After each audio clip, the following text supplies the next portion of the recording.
나폴레옹입니다. 윤석열 총장이 드디어 출마 선언을 했군요. 여당의 맹폭격을 맞으면서 윤석열이라는 사람이 등장하고 있습니다. 국민의힘에서 국회의원 20몇 명이 쫓아가서 또 윤석열을 반기는 모습도 보여졌습니다. 과연 윤석열이라는 사람이 성공할 수 있을까에 관해서 여러 가지 얘기들을 하고 있습니다. 저는 윤석열이 성공하기 위해서 넘어야 될 산이 몇 개 있다, 이렇게 생각을 합니다. 그리고 이 넘어야 될 산은 생각처럼 그렇게 만만치가 않다라는 생각이 듭니다. 오늘 기자회견한 것을 보면 여전히 전직 검찰총장으로서 그리고 앞으로 국민의 지도자가 되겠다는 사람으로서 석연치 않고 검증해야 될 부분이 많이 있지 않는가라는 생각을 하게 됩니다. 우선 첫 번째 제가 제일 걱정이 되는 부분은 박근혜 대통령 탄핵에 대한 부분이 아닐까 싶습니다. 자긴 법에 의해서 공정하게 했다. 그렇게 지금 주장하고 싶은 것 같습니다. 그러나 우리가 손바닥으로 하늘을 가릴 수는 없는 거고요. 결국은 이 정부의 사주를 받아서 박영수의 사주를 받아서 탄핵 검사로서 탄핵을 한 것이고요.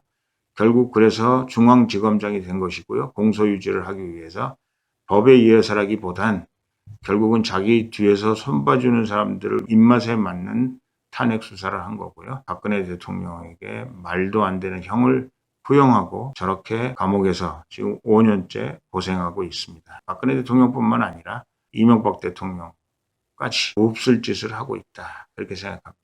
지금 본인이 그렇게 얘기를 했어요. 대통령 사면하는 것에 대해서 어떻게 생각하느냐, 이거는 정치적 판단이다, 이렇게 얘기를 했어요. 만약에 대통령 사면하는 것이 정치적 판단이라면 본인이 대통령을 탄핵한 것도 정치적 판단이었죠. 이 문제에 관해서는 조금 더 적극적으로, 그리고 본인이 이 문제에 대해서 나는 아무 관여가 없다, 나는 법대로 했다, 이렇게 얘기할 것이 아니라 정치적 집단에 정치적으로 입신양면하기 위해서 같이 갈 수밖에 없었던 그때 상황을 솔직하게 고해성사하는 것이 옳다, 저는 그렇게 생각합니다. 예를 들면 그런 겁니다. 내가 일제시대 때 일본과 협력했다.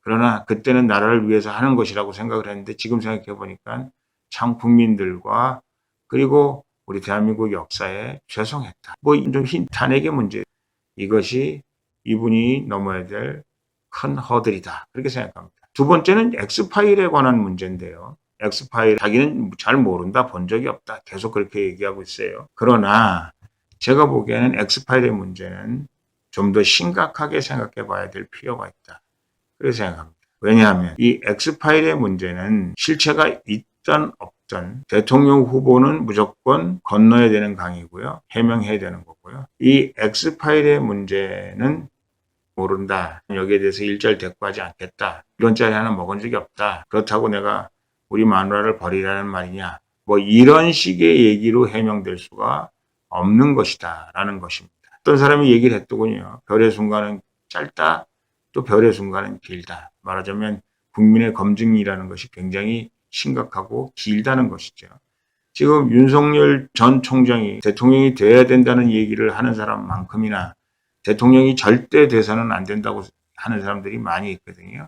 그리고 여권에 있는 모든 후보들이 윤석열이 후보가 되면 자기들이 이길 수 있다, 이렇게 생각할 정도로 윤석열 엑스파일, 그리고 여태까지 검찰총장을 끝내면서까지 했었던 모든 일들이 석연치 않고 또 국민의 심판을 받아야 된다, 그리고 그거는 넘기가 어려울 것이다, 이렇게 얘기하고 있습니다.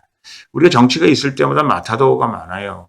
바이든 대통령도 재혼했죠. 자기 본초는 돌아가셨고 재혼했는데 재혼한 부인의 전 남편이 부인을 뺏어갔다, 어쩌다, 이렇게 얘기하면서 바이든 대통령을 맹폭했으나 결국은 바이든에게 치명적인 상처를 주지 못했습니다. 어떤 사람은 그런 얘기도 하더군요. 이회창 후보일 때 김대엽 사건이 떨어뜨린 게 아니다. 실제로는 그 당시 이회창 총재에 관해서 여러 가지 나쁜 마타도들, 이른바 엑스파일들이 왔다 갔다 하고 아들 병역 비리가 큰 문제였으나 그것이 아니고 노무현 시대 정신이 떨어뜨린 것이다. 말하자면 김대엽의 병풍 사건 이런 거는 유해창을 떨어뜨리는 데 있어서 결정적인 팩터가 되지는 못했다라는 얘기를 하는 겁니다. 김대중 대통령은 DJP로 사실은 대통령이 된 거고 노무현은 시대 정신이다. 정몽준과의 단일화를 통해서 대통령이 된 것이다. 뭐 이런 얘기를 하는 저들의 입장에서 보면 그 얘기도 맞는 것이 아닌가라는 생각이 듭니다. 거꾸로 보면요. 이명박 대통령은 BBK 문제, 그 당시 인터뷰에 나와서 그건 내 회사라고 막 이렇게 얘기하기에도 결국은 이명박 대통령이 압승하게 됐던 결과를 본다면 결국은 후보에게 무슨 문제가 있을 수 있겠는가라는 생각을 합니다. 그러나 중요한 것은 이 문제를 대하는 방법, 그리고 그걸 해결하는 방법, 이런 것도 지도자의 덕목으로 비춰질 수 있고 감이 되느냐 여부를 밝혀낼 수 있는 것이 아닌가 싶습니다. 좀 엉뚱한 얘기가 될는지 모르겠습니다만은 김대중 대통령 후보 시절에 태우 20억 수수서를 본인 스스로 밝혔죠. 엄청난 스캔들이 될 수 있었음에도 불구하고 그것이 DJ 대통령 되는데 마이너스가 되지 않았다라는, 오히려 엑스파일을 정면 돌파하는 것이 낫지 않겠는가 하는 생각을 하게 합니다. 그리고 마지막으로 윤석열이 넘겨야 될 문제점은 지금 국민의힘의 실질적인 주인이 누구인가? 이준석, 김기현도 아니고 최고위원도 아니고 김종인 더더군다나 아닙니다. 당원들이 그 주인이죠.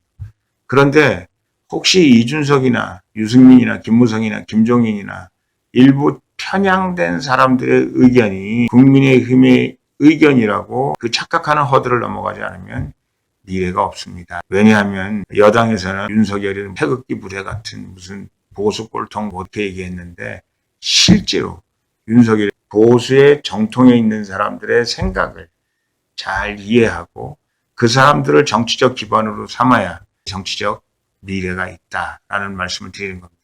제가 말하는 것은 자기 정치적인 이념, 자기 정치적인 신념, 그리고 자기 정치적인 지향점, 이런 것들이 기본적으로 지금 국민의힘에 날아다니는, 국민의힘의 주인인 것처럼 막 행세하고 있는 그 사람들이 아니라 실질적으로 우리 야당의 정통 세력이 누구이고 그 사람들이 지향하는 바가 뭐고 이승만 박정희를 왜 존경하고 박근혜 대통령 탄핵을 왜 무효라고 얘기하고 그리고 자유민주주의와 시장경제, 한미동맹 이것이 왜 중요하다고 생각하는 것에 대한 확고한 신념을 바탕으로 그들의 마음을 끌어내지 않고 바깥에서 있다가 들어온 사람들의 헛소리 같은 거 잘못 듣고 우왕좌왕하다가는 결국 실패하게 될 것이다 라는 생각이 듭니다. 결국은 황교안도 제가 말하는 바깥에 있었던 사람들, 이른바 바른정당 사람들의 얘기에 귀를 기울이다가 결국은 비대위원장도 실패하고 당대표도 실패하고 윤석열도 그렇게 되면 실패할 가능성이 높습니다. 제가 편파적인 생각에서 드린 말씀이 아니고요. 윤석열이라는 사람이 이 세 개의 허들을